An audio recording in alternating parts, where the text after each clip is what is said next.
अनंत काल से भटके हुए जीव को,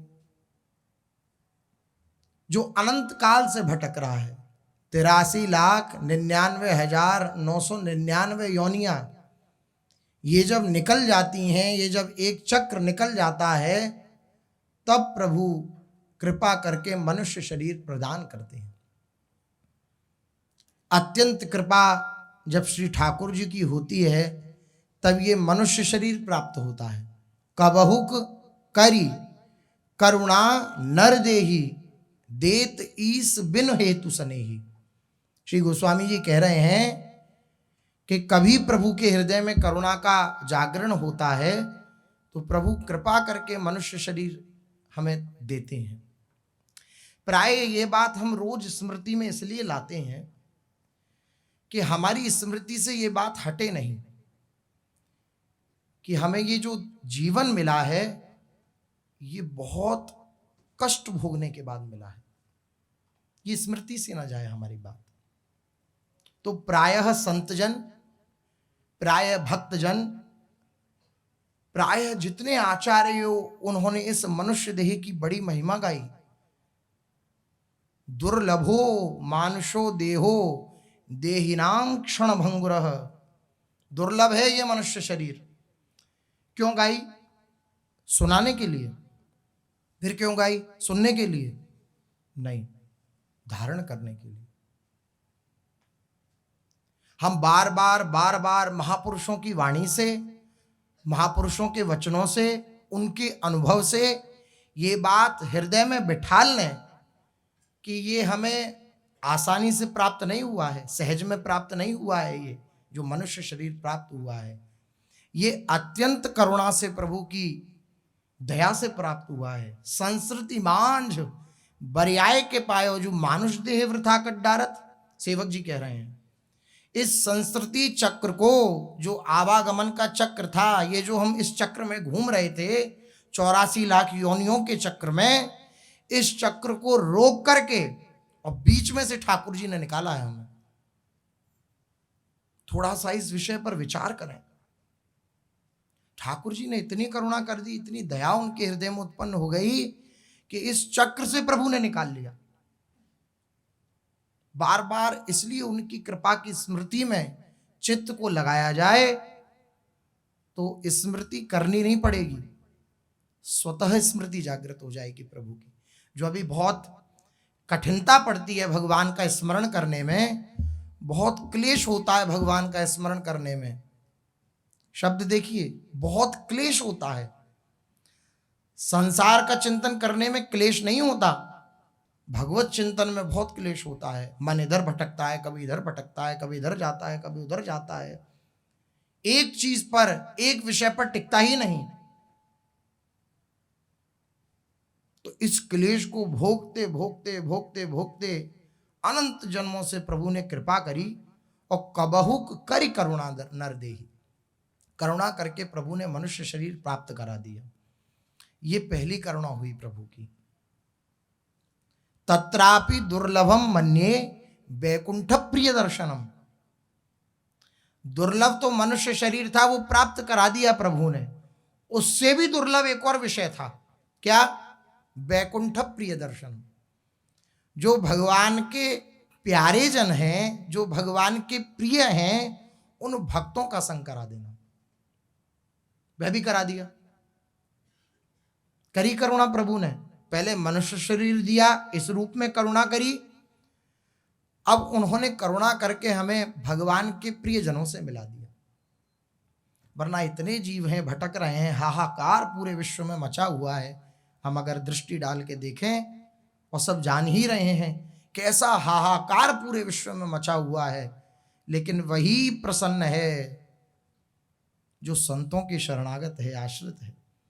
संत ना होते जगत में तो जल मरता संसार। अगर संत जन जगत में नहीं होते, इस संसार में नहीं होते, तो जल मरता संसार। जहां संतों की आज्ञा है, जहां संतों का आश्रय है, वहां बाहरी कुछ भी लीला हो, लेकिन आंतरिक हृदय उल्लसित ही रहता है, उल्लास में ही रहता है। वरना बाहरी दृष्टि रखने वाले ऐसा भी कह सकते हैं कि आपने तो संतों का आश्रय लिया था, इतना कष्ट क्यों आपके जीवन में? नहीं नहीं, बाहरी कष्ट की महत्व नहीं है, आंतरिक मन के कष्ट का महत्व है। मन प्रसन्न है तो बड़ी से बड़ी कठिनाइयां भी हंसते हंसते पार हो जाती हैं।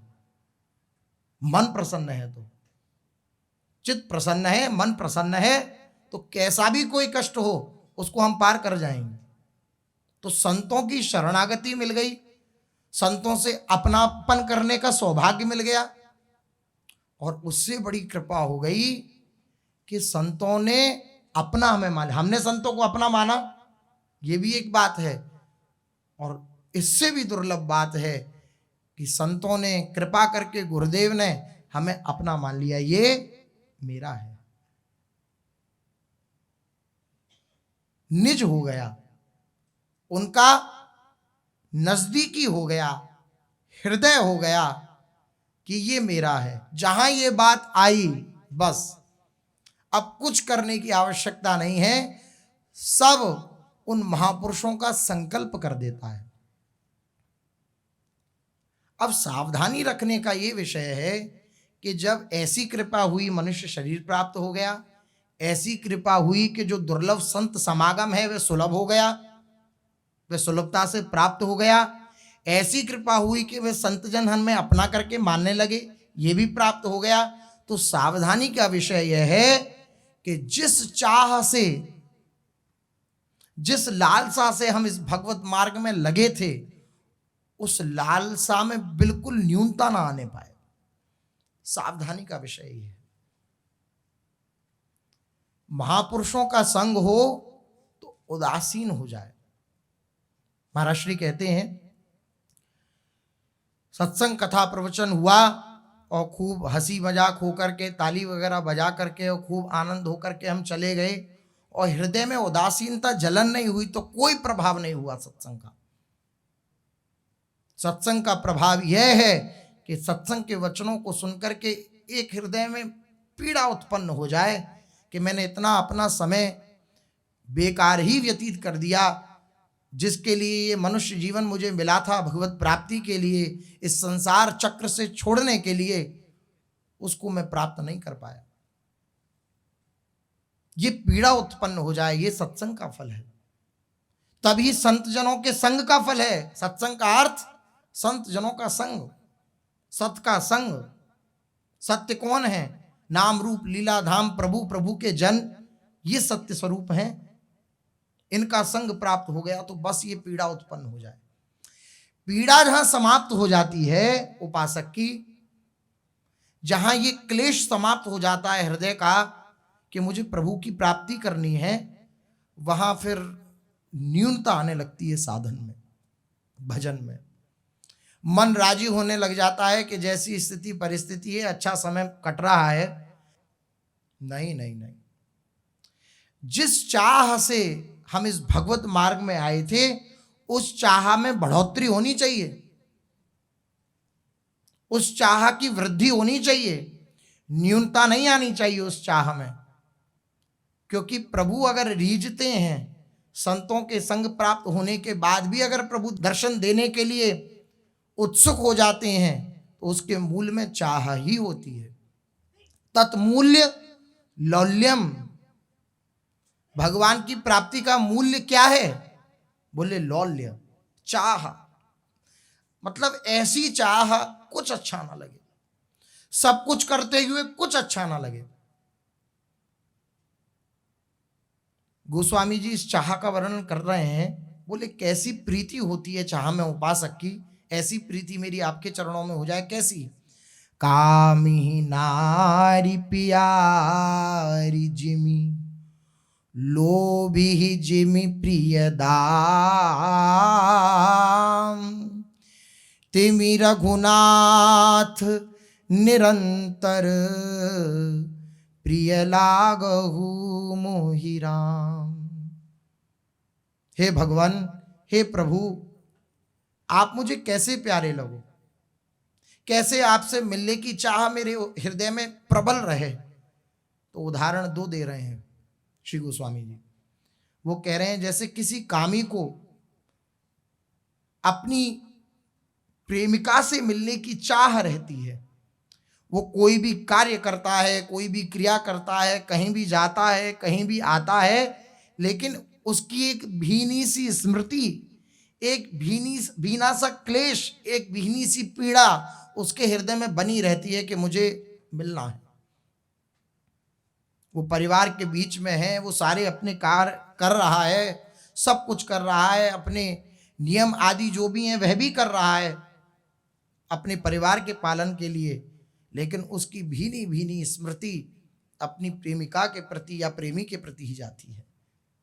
बोले कामी ही नारी प्यारी जिम, जैसे कामी को स्त्री प्यारी होती है और लोभी ही जिम प्रिय धाम, जैसे एक लोभी व्यक्ति को दाम प्रिय होता है, पैसा प्रिय होता है, कुछ भी हो जाए लेकिन वो इसी साठ गांठ में लगा रहता है कि कैसे धन 1 से 10 हो, 10 से 20 हो, 20 से 20,000 हो, बस इसी साठ गांठ में वह जो जैसे लोभी लगा रहता है। प्रभु ऐसी मेरी स्मृति में आपकी में तन्मयता हो जाए। ये जब स्मृति की प्रगाढ़ता के लिए पीड़ा उत्पन्न नहीं होती उपासक में, तो फिर जीवन एक नाटक होकर रह जाता है। कुछ भी करते हुए, कुछ भी होते हुए एक उदासीन प्रवृत्ति बनी रहे चित्त में, हंस रहा है, बोल रहा है, खा रहा है, पी रहा है, नाच रहा है, लेकिन हृदय रो रहा है। यह है उपासक का जीवन। बाहर से देखने को लग सकता है कि इसके तो आंसू नहीं बह रहे, ये तो रुदन नहीं कर रहा, ये तो पीड़ा में नहीं है भगवत प्राप्ति की, लेकिन अंदर से उसका हृदय चीख रहा है। कब निरखूं घनश्याम, कभी ऐसा सौभाग्य उत्पन्न होगा, कभी सौभाग्य ऐसा उदय होगा जब हमारे नेत्र गोचर होंगे वे युगल प्रिया प्रीतम। ये पीड़ा हृदय में बनी हुई है, ये चाह प्रतिक्षण वर्धमान हो रही है, बढ़ रही है। ये चाह उसको जीने नहीं दे रही, कहीं पर टिकने नहीं दे रही है। और अगर ये चाह हृदय में उत्पन्न नहीं है तो फिर बात नहीं बनेगी। इस चाह की कसौटी है, और किसी व्यक्ति वस्तु स्थान में चाह ना रह जाना।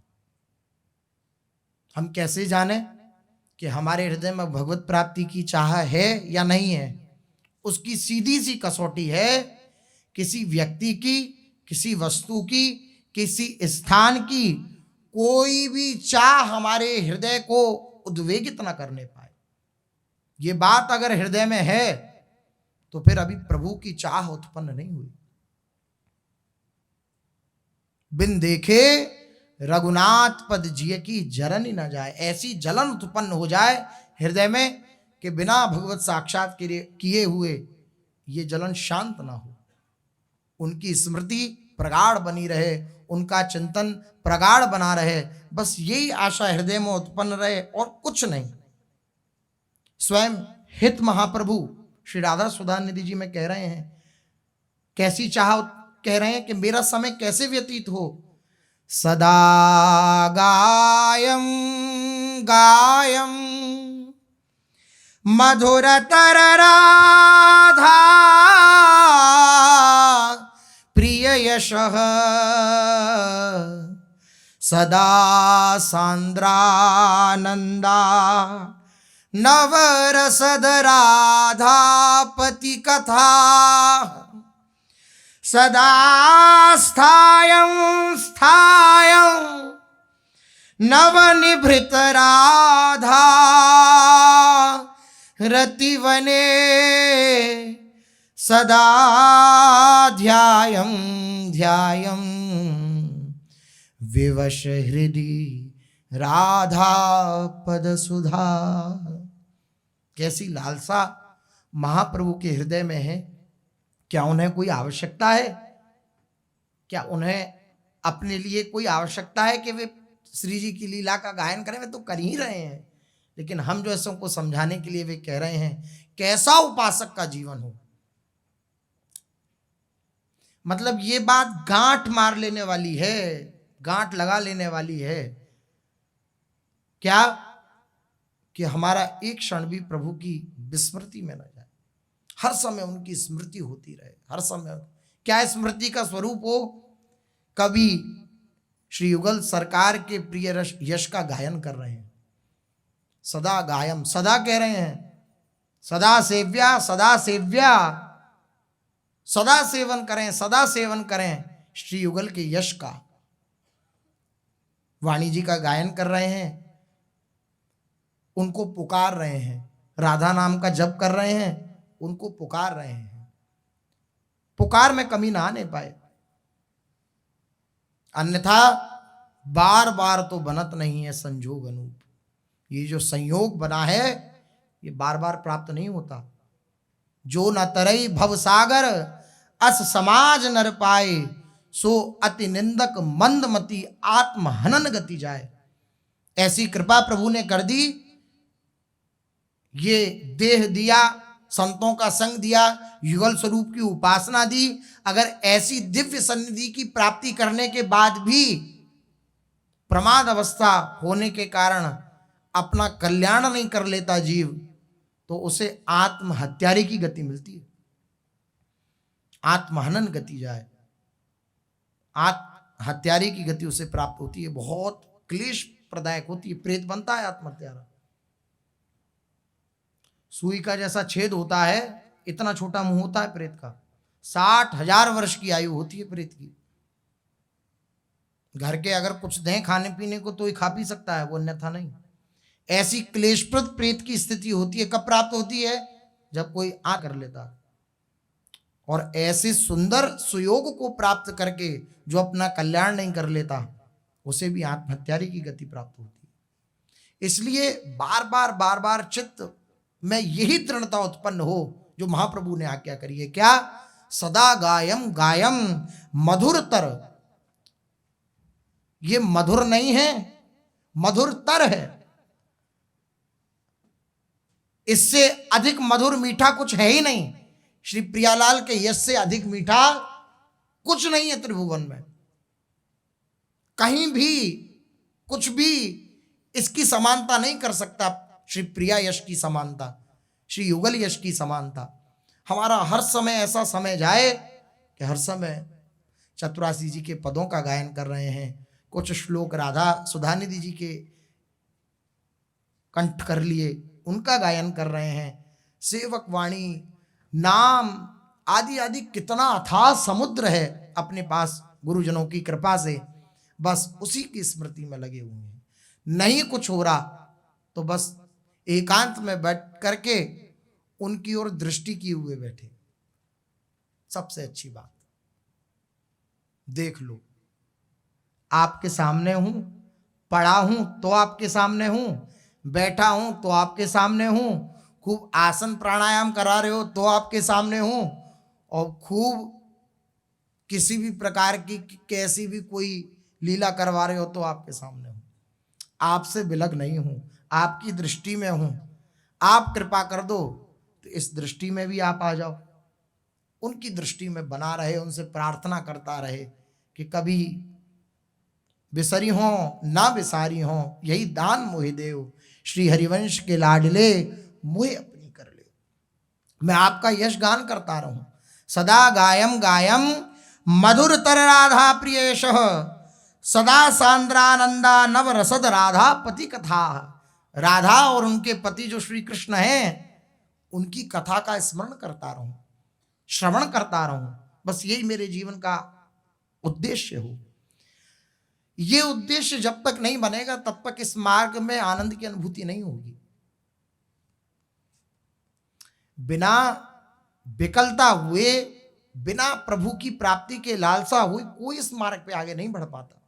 कल्याण हो जाना, समय का सार्थक हो जाना, वे हो ही रहा है, लेकिन एक जो आनंद की पिपासा है हृदय की, वे बिना लगे नहीं होती है। इनके चरणों में अपनी स्मृति को बार बार लगाना पड़ता है, बार बार लगाना पड़ता है, बार बार इनके चरणों में झुकना पड़ता है, बार बार इनसे प्रार्थना करनी पड़ती है।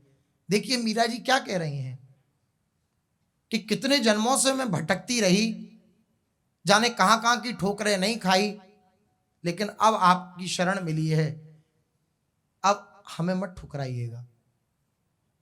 अनंत जन्मों से भटकते भटकते बहुत जीवन बीत गया, लेकिन अब ये जीवन हाथ से ना चला जाए।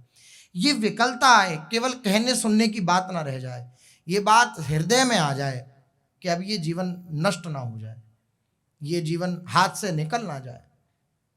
ये चाह उत्पन्न हमारे हृदय में होनी चाहिए। इस चाह में बार बार, इसलिए इस चाह में न्यूनता नहीं आनी चाहिए। जिस चाह से, जिस विकलता से हमने क्या किया था, जिस चाह से, जिस विकलता से हम इस भगवत मार्ग में आए थे प्रभु की कृपा से, उस चाह में बढ़ोतरी ही हो, इस बात का बार बार दृष्टि की जाए, उसमें बिल्कुल किसी भी प्रकार की घटाव ना हो, न्यूनता ना आए। भगवान को प्राप्त करना हो तो भगवान को प्राप्त करने की हृदय में चाह पैदा करें। अगर चाह पैदा होगी तभी प्रभु की प्राप्ति होगी। वह चाह आग बन जाए। महापुरुष जन कह रहे हैं वह चाह आग बन जाए। हमारी चिंगारी जैसी चाह जो है, जो भगवत कृपा से थोड़ी सी चिंगारी रूप में प्रकट हुई गुरु कृपा से, वो आग बननी चाहिए, वो बुझनी नहीं चाहिए। इस बात की दृष्टि हो हमारे जीवन में, हमारी दिनचर्या में। भगवान की चाह वे आग बन जाती है जो अन्य समस्त चाहों इच्छाओं को जला देती है। जब भगवान की चाह आग बन जाती है, अग्नि स्वरूप धारण करती है, तो और बाकी जितनी इच्छाएं हैं उन सबको भस्म कर देती है। महापुरुष जन कह रहे हैं अगर भगवत प्राप्ति की चाह हमारी अन्य चाहों को नहीं जला रही है, अन्य कामनाओं को नहीं जला रही है, तो वो चाह नहीं है, अर्थात हमारे हृदय में भगवत प्राप्ति की चाह उत्पन्न ही नहीं हुई। ये कसौटी है। जगत से नाता तोड़ना नहीं पड़ता, स्वतः टूट जाता है ऐसे उपासक का, जिसके हृदय में भगवत प्राप्ति की कुछ अच्छा ही नहीं लगता, सब झूठा लगता है। हंसना, बोलना, किसी से वार्ता करना, सब हो रहा है, लेकिन महत्व नहीं रह जाता। तोड़ना नहीं पड़ता किसी से नाता, स्वतः टूट जाता है प्रभु की कृपा से। बस एक बात, क्या? प्रभु के प्राप्ति की चाह बढ़ती चली जाए। अगर जगत की चाह मन में है तो भगवान की चाह पैदा होगी ही नहीं। ये कसौटी है। भगवान मिले कैसे? हमने भजन चाहा ही कब, हमने भजन किया ही कब? हमें तो भोगों का भजन करना अच्छा लगता है, हमने भगवान की चाह के साथ साथ भोगों की चाह रखी। यह व्यभिचारी चाह है। अगर भगवत प्राप्ति की चाह के साथ हम और भी चाह रखते हैं कि ऐसा भी हो जाए, ऐसा भी हो जाए, ये कामना की पूर्ति भी हो जाए, ये कामना की भी पूर्ति हो जाए, तो ये व्यभिचारी चाह है। शुद्ध चाह, सती स्वरूप चाह, जैसे पतिव्रता स्त्री होती है, एकमात्र पति के सिवा उसके जीवन में और कोई नहीं होता, इसी प्रकार प्रभु के सिवा उपासक के जीवन में कोई व्यक्ति, कोई वस्तु, कोई स्थान महत्वशाली ना रह जाए। यही चाह का परिणाम है। जिन सखियों ने अपनी चाह मिटा दी, ऐसी सखियों का गान स्वयं श्री किशोरी जी अपने मुख से करती हैं। अपनी चाह नहीं, अपनी इच्छा नहीं, केवल युगल की इच्छा में अपनी इच्छा को मिला दिया, तो ऐसी सखियों की से प्रेम दासी वत्सला कर ही राधा। ऐसी दासियों से वात्सल्य प्रदान करने वाली, देने वाली, वात्सल्य देने वाली ऐसी दासी वत्सला श्री राधा अपनी सखियों से इतना प्रेम करती हैं। कल अपने लोग श्रवण कर रहे थे कि कैसे श्री हित महाप्रभु का प्राकट्य बाद ग्राम में हुआ।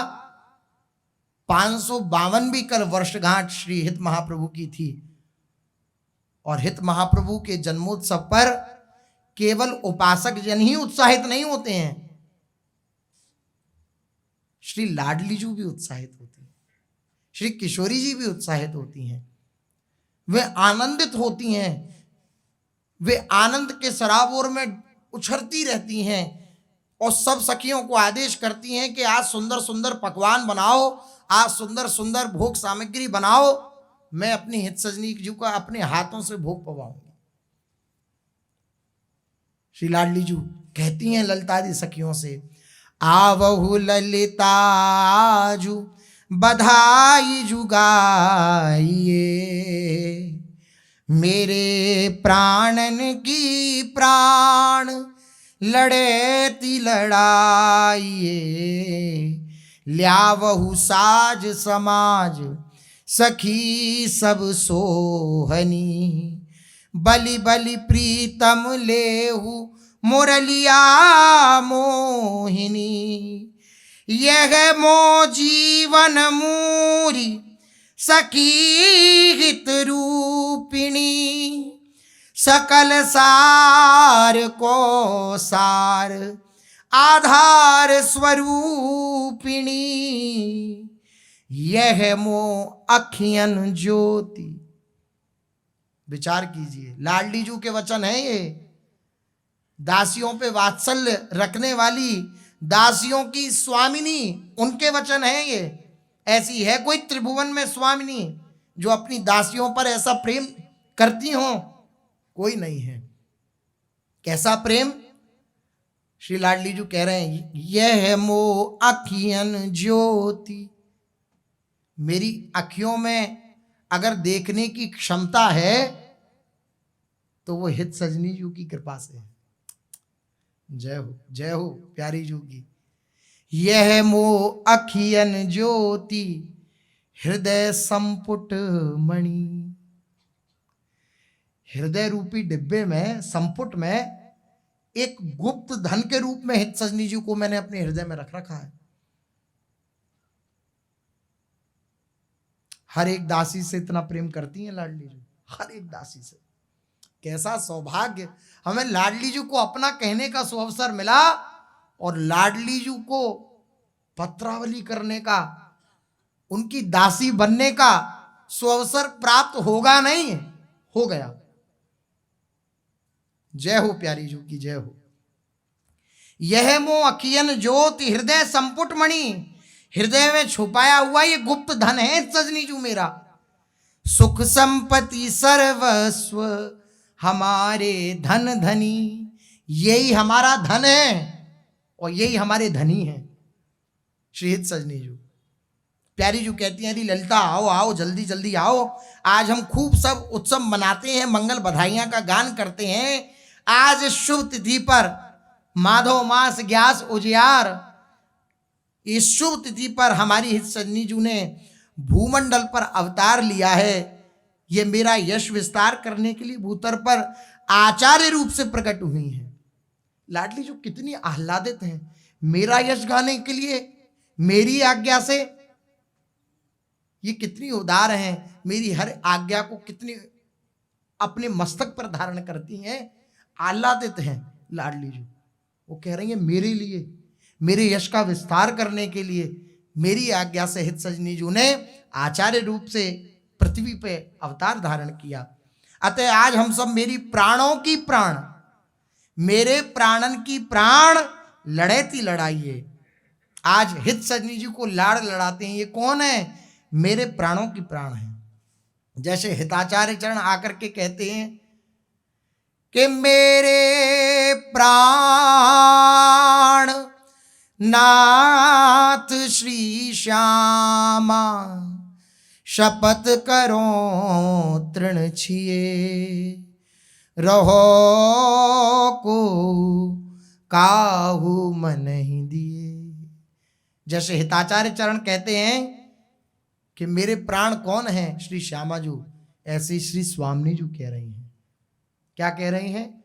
मेरे प्राणन की प्राण, मेरे प्राण श्री हित सजनी जी हैं। मेरी अत्यंत प्यारी सखियों, सभी अपने अपने वाद्य यंत्र लेकर आओ, इस महा महोत्सव के समाज में सम्मिलित हो जाओ। अरे मेरे प्यारे प्रीतम, जाओ जाओ, आपकी बलिहारी जाऊं, जल्दी से अपनी ये मनमोहिनी मुरली अपने अधरों पर धारण करो और सुंदर तान छेड़ दो। आज मैं बहुत आनंदित हूं, प्यारीजू अत्यंत आनंदित हैं।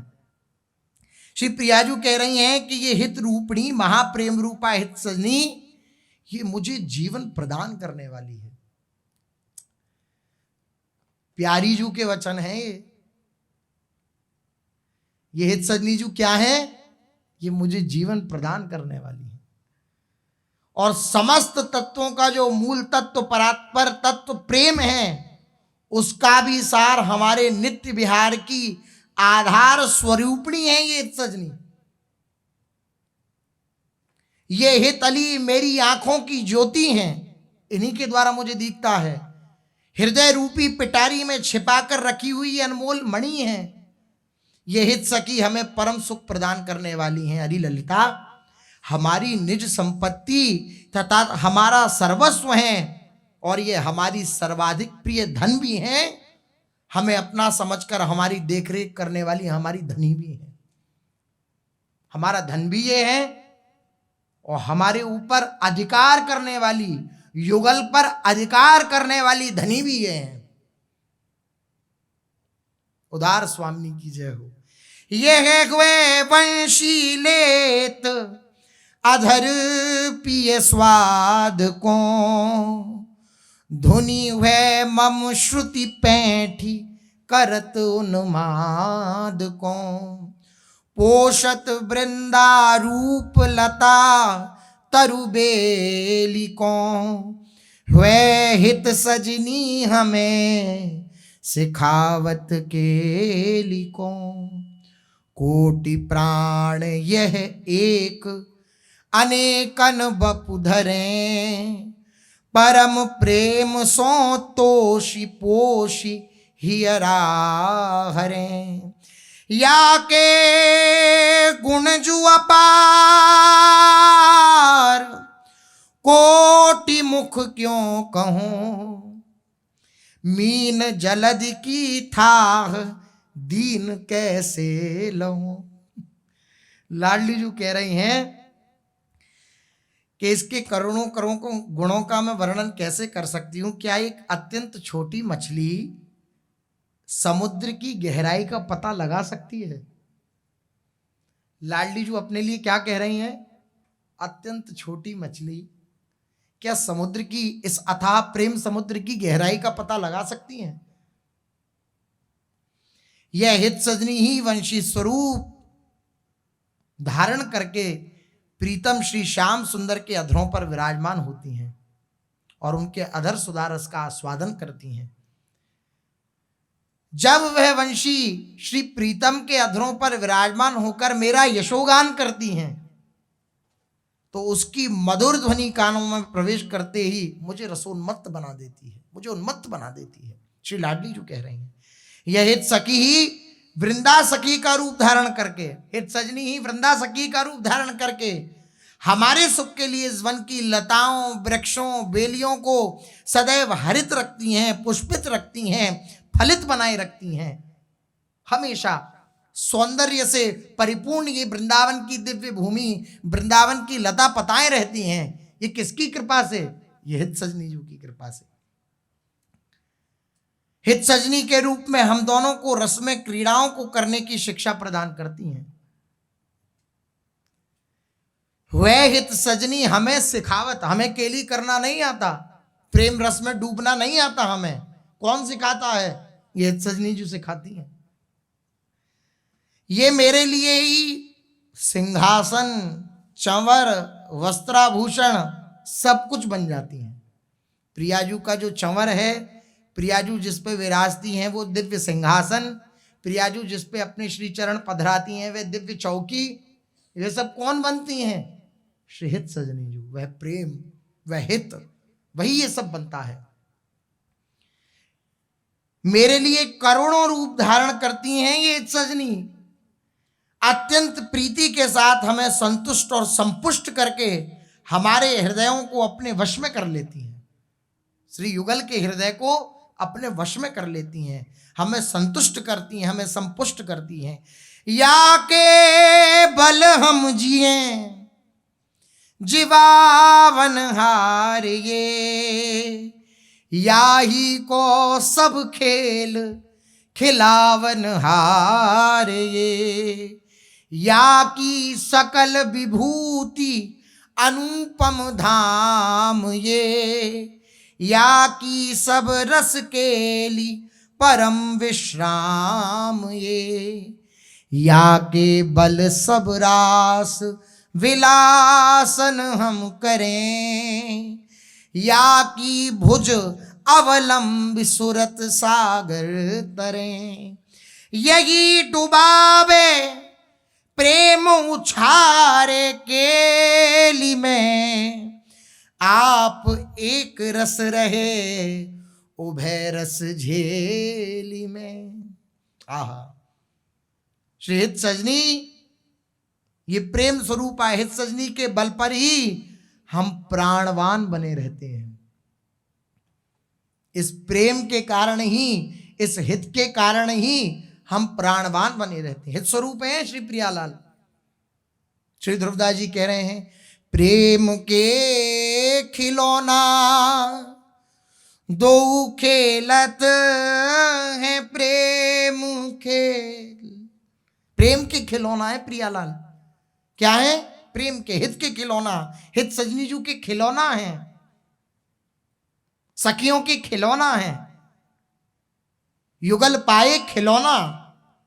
महापुरुषों ने वर्णन किया कि युगल क्या पाए? बोले खिलौना पाए। ये सखियों के खिलौना है।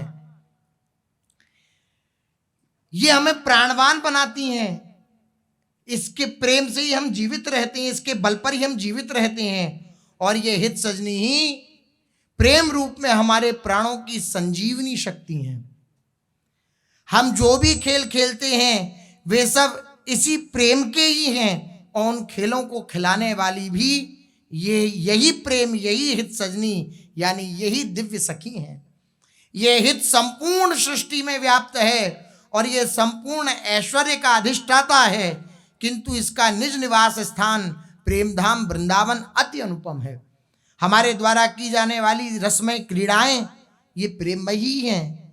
हमें परम विश्रांति प्रदान करने वाला ये दिव्य हित, ये प्रेम ही है।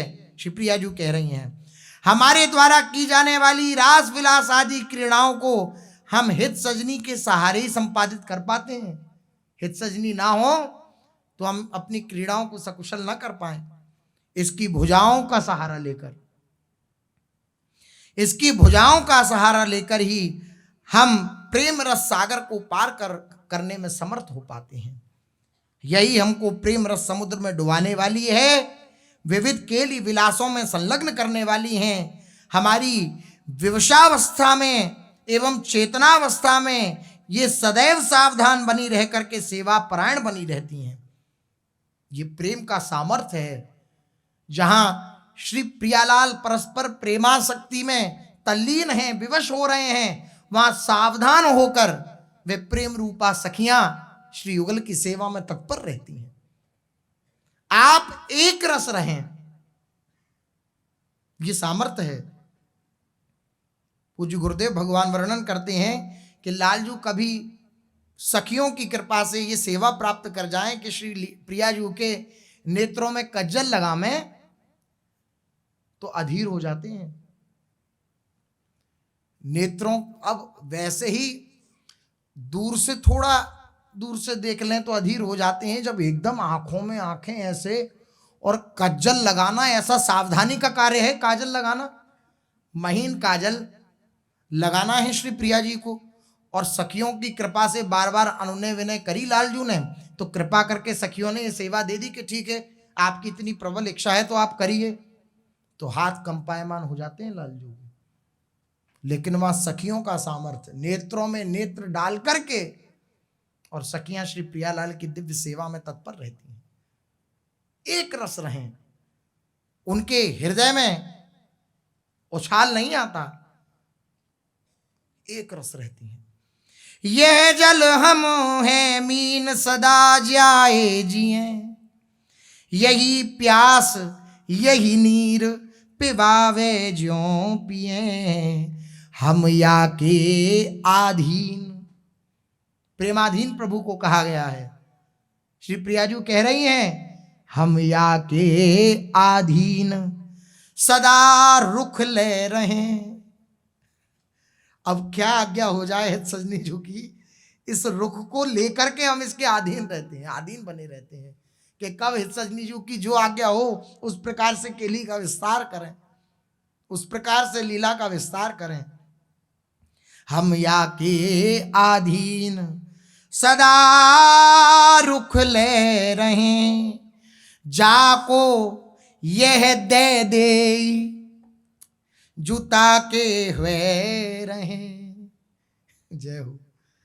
या ही को व्रत एक हमारे जानिए, दो नहीं की सार परम निधि मानिए।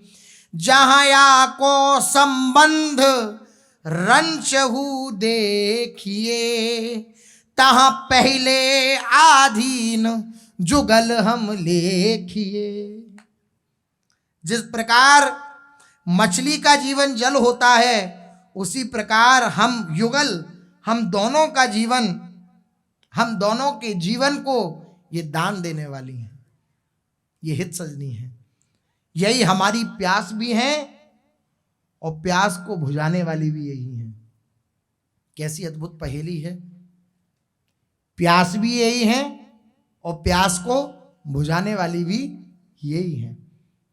इसलिए अतृप्त बने रहते हैं, तृप्त नहीं होते, क्योंकि जो जो पान करें रूप का त्यों तो प्यास अधिक होती चली जाती है, क्योंकि प्यास भी इन्हीं से बुझेगी। अच्छा, पान कर रहे हैं तो किसका पान कर रहे हैं? प्यास का ही पान कर रहे हैं। कैसी अद्भुत पहेली है। यही हमारी प्यास भी है और प्यास बुझाने वाली भी है। अर्थात हम हित रूपी जल का पान करने के लिए सदैव प्यासे बने रहते हैं। साथ ही ये हित सजनी जिस लीला विलास के माध्यम से हमें हित रस का पान कराना चाहती हैं, हम उन्हीं लीला विलासों को करने में सदा संलग्न बने रहते हैं, जैसा ये चाहें। हम हित सजनी के वशीभूत हैं ललिते, प्यारी जू कह रही हैं। और प्यारी जू गंभीर हैं। जैसे किसी हृदय की बात को कहा जाए ना, तो एकदम गंभीरता से, कि सामने वाला मजाक में ना ले ले, विनोद में ना ले ले। तो प्यारी जू अत्यंत गंभीर होकर के ये बात ललिता जू से कह रही हैं। हम हित सजनी के वशीभूत हैं ललिते, और सदैव इसकी इच्छा के अनुसार ही केली करते हैं। किसकी इच्छा के अनुसार केली करते हैं? हम हित सजनी जू की इच्छा के अनुसार हम केली करते हैं। ये हमें जिनको दे देती हैं, हम उन्हीं के हो जाते हैं। बलिहार है। जो हित शरण हो गए, जो हरिवंश महाप्रभु के शरण हो गए, जिनको हरिवंश महाप्रभु ने युगल की उपासना प्रदान कर दी गुरु रूप में आकर के, बस प्रियालाल बिक गए। प्रियालाल स्वयं प्रियाजू अपने मुख से कह रही हैं कि ये हित सजनी जो जिसको प्रदान कर देती हैं, हम उसके हो जाते हैं। हम ये नहीं देखते कि वो कैसा है, हम ये प्रश्न उसके सामने नहीं रखते कि तुम्हें ये आचरण धारण करने चाहिए, तुम्हें ऐसी वृत्ति हृदय में धारण करनी चाहिए जब हम तुम्हारे होंगे। नहीं नहीं नहीं नहीं, ये इससे जिसका संबंध जुड़ गया, श्री हित सजनी जी की जो शरण हो गया, जो हरिवंश महाप्रभु की शरण हो गया, रंच मात्र भी संबंध स्वीकार कर लिया, थोड़ी भी श्री हिताचार्य चरण के श्री चरणों में प्रीति कर ली, या वचन मात्र की भी शरणागति ले ली, बोले फिर हम उसे ग्रहण ही कर लेती हैं, हम उसका कभी परित्याग नहीं करती। प्रिया प्रीतम उसको सबसे पहले मिलते हैं। एक खूब साधन परायण है, खूब भजन साधन में लगा हुआ है, खूब अपनी वृत्ति को संभालते हुए चिंतन परायण है, और एक केवल श्री हित चरणों का आश्रय लिए हुए है। तो प्रिया प्रीतम कहते हैं कि हम सबसे पहले उसे मिलते हैं जिसका हित सजनी जी के साथ संबंध है, जिसका आचार्य स्वरूप में प्रकट हुए श्री हरिवंश महाप्रभु के साथ संबंध है। हम सबसे पहले उससे मिलते हैं, उस उपासक के अधीन हो जाते हैं। अन्यथा साधना के द्वारा श्री श्यामा श्याम को प्राप्त करने की भला हम में कहाँ सामर्थ्य है? जहाँ ब्रह्मा शिव शुक सनकादिक भी पहुँच नहीं पाते, जहाँ उनकी भी सामर्थ्य नहीं है, वहाँ हमारी क्या सामर्थ्य?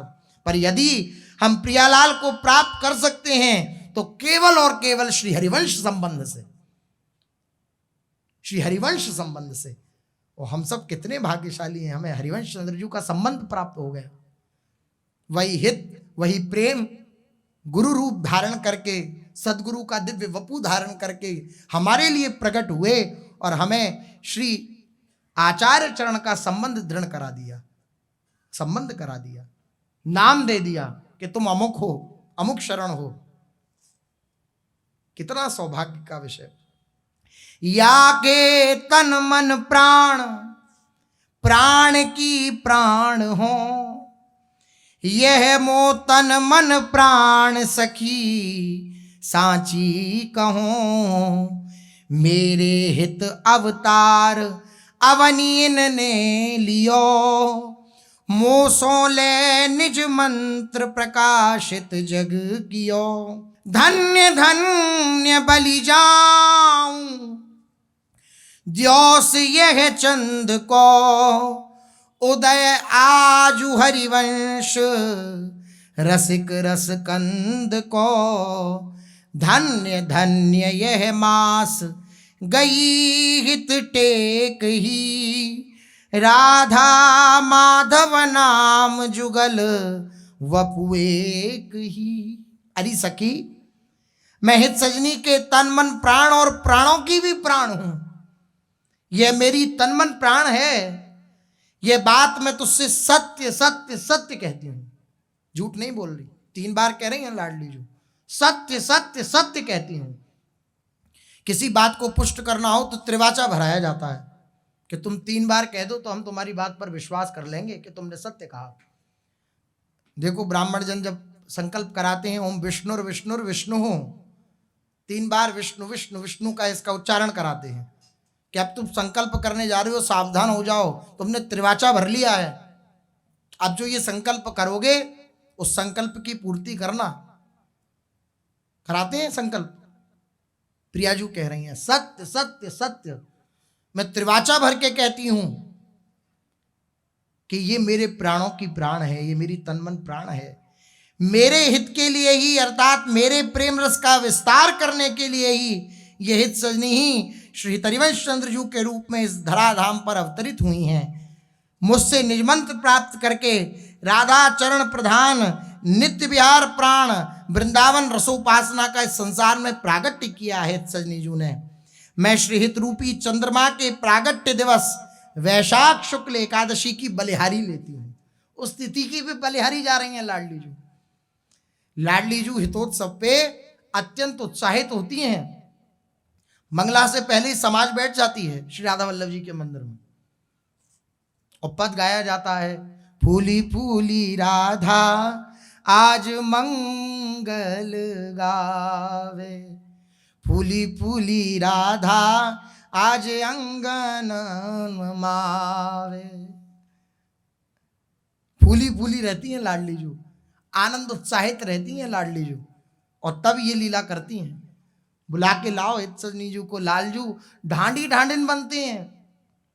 लालजू स्वयं सखियों के साथ ढांडी ढांडिन बनते हैं और लाडली जी कहती हैं कि मुझे तारा रानी के रूप में सजाओ, क्योंकि तारा रानी का जो भाग्य है, ऐसा सौभाग्य है कि श्री हित प्रभु बाल रूप में उनकी गोदी में खेल रहे हैं। मैं भी ये सौभाग्य प्राप्त करना चाहती हूँ। फूली फूली राधा, ये जो पद है इसमें ही वर्णन है।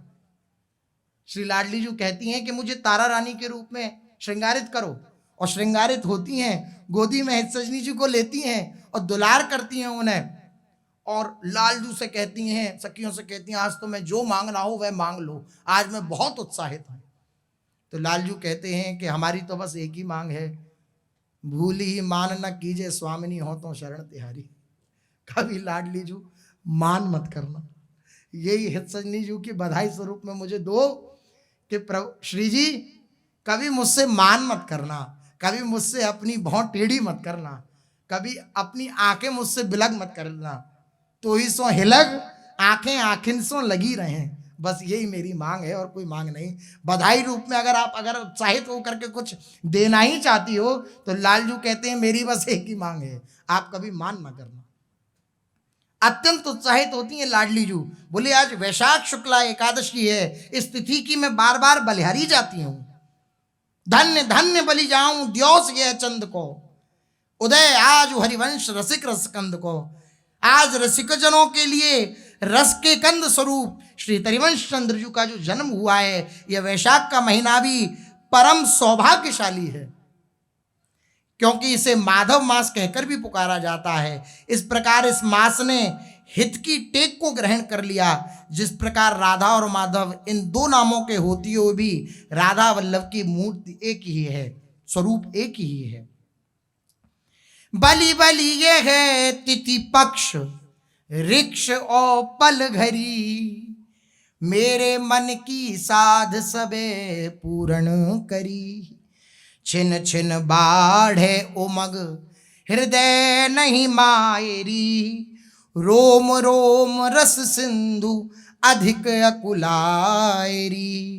तुंग तरंगन पर्यो न चित ठहरायरी, प्रेम प्रवाह अथाह बहो सो जायरी। कहत कहत तन कांति पुलक गद गद भई, स्नेह सलिल दृग दौरी सखी भुज भर लई। बली बली जाती हूँ। लाडली जू आनंद उद्रेक में अपने आप को संभाल नहीं पा रही हैं, विकल हैं लाडली। वो कह रही हैं, ललिते मैं उस ग्रह की बलिहारी जाती हूँ, उस नक्षत्र की बलिहारी जाती हूँ, उस पक्ष की बलिहारी जाती हूँ, उस ऋतु की बलिहारी जाती हूँ, उस पल की बलिहारी जाती हूँ, उस घड़ी की बार बार बलिहारी जाती हूँ जिन्होंने मेरे मन की कामना को सभी प्रकार से पूर्ण कर दिया। मैं बलिहारी जाती हूँ।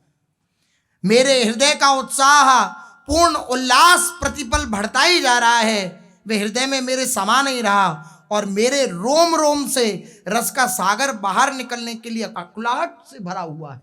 मैं अकुला रही हूँ। मेरा चित्त रस के सागर की ऊंची उठती लहरों के बीच में फंस जाने के कारण एक जगह ठहर नहीं पा रहा है। वह प्रेम के प्रवाह में बहता ही चला जा रहा है। ऐसा कहते कहते कहत कहत तन कांति पुलक गदगद भई। श्री जी की पुलक होने लगा, श्री जी रोमांचित होने लगी और पुलकित होकर के अपनी आंखों से अश्रु का प्रवाह करने लगी। जैसे ही बिकल देखा, वाणी प्रियाजू की अवरुद्ध हो गई, आगे कुछ कह नहीं पा रही हैं, आंखों से प्रेमाश्रु प्रवाहित हो रहा है। तब दौड़ करके ललिताजू गईं और जाकर के श्री प्रिया जी को अपने अंक में भर लिया। काहे होत अधीर कहो बलि ही की, तुम जो प्रिया अवलंब हमारे जिए की। श्री ललिताजू कहने लगी, प्रियाजू आप इतनी अधीर क्यों हो रही हो?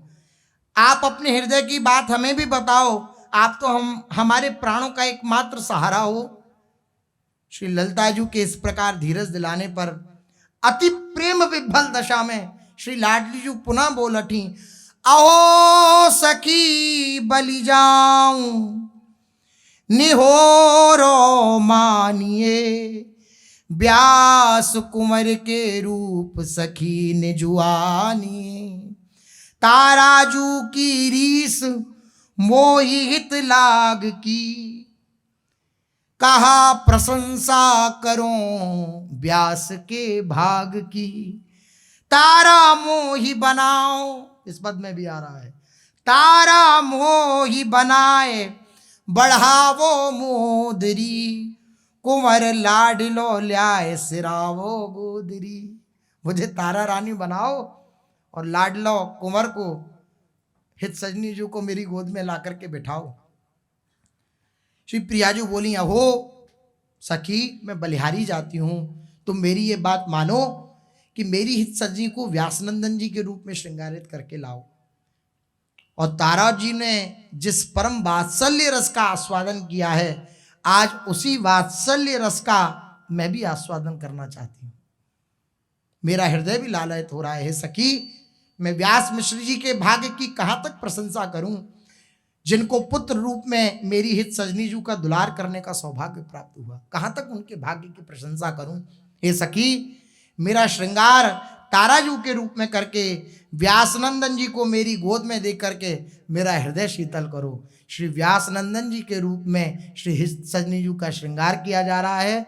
श्री लाडली जी के श्री अंग में विराजित करने के लिए, गोदी में विराजित करने के लिए अब कैसे पूरी आनंद से विह्वल होकर लाडली जी अपनी मनोदशा को कहेंगी, प्रेम दशा को वर्णित करेंगी और शरणागत जनों के लिए एक अत्यंत गुप्त रहस्य की बात लाडली जी कहेंगी। सो शेष चर्चा आगे। श्री राधा वल्लभ लाल की